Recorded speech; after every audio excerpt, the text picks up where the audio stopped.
लागता कि साचो मर जाई आजू दिली नीली अखिया से कोई देलो जादू लागता कि साचो मर जाई आजू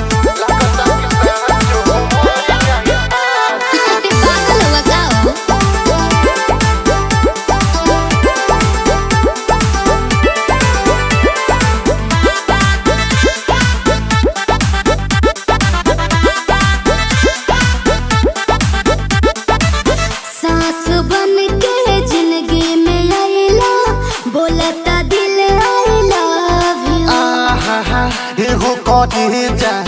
का हम कही दिलवा में बहारू तू ही तू सास बन के जिंदगी में आइला बोलता दिल आइला एहो कहे जा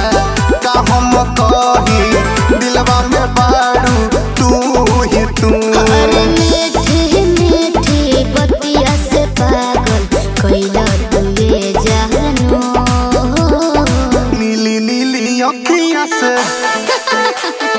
कोई देलू जादू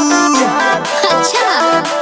लागता कि साचो मर जाई आजू नीली नीली अखिया से कोई देलू जादू लागता कि साचो मर जाई आजू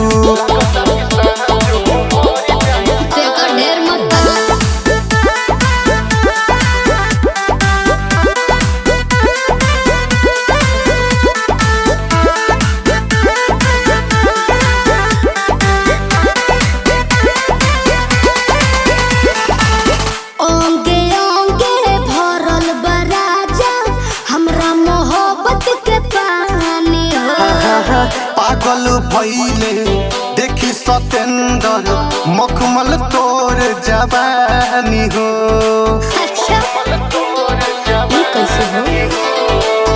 ओंगे ओंगे भरल बराजा हमरा मोहब्बत के पानी पागल भइले देखी सतेंद्र मखमल तोर जवानी हो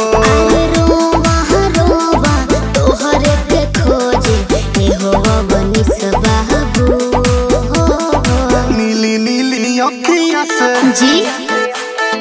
कोई देलू जादू अच्छा लागता कि साचो मर जाई आजू नीली नीली अखिया से कोई देलू जादू लागता कि साचो मर जाई आजू ऐसे ना बोला नीली नीली अखिया से कोई देलू जादू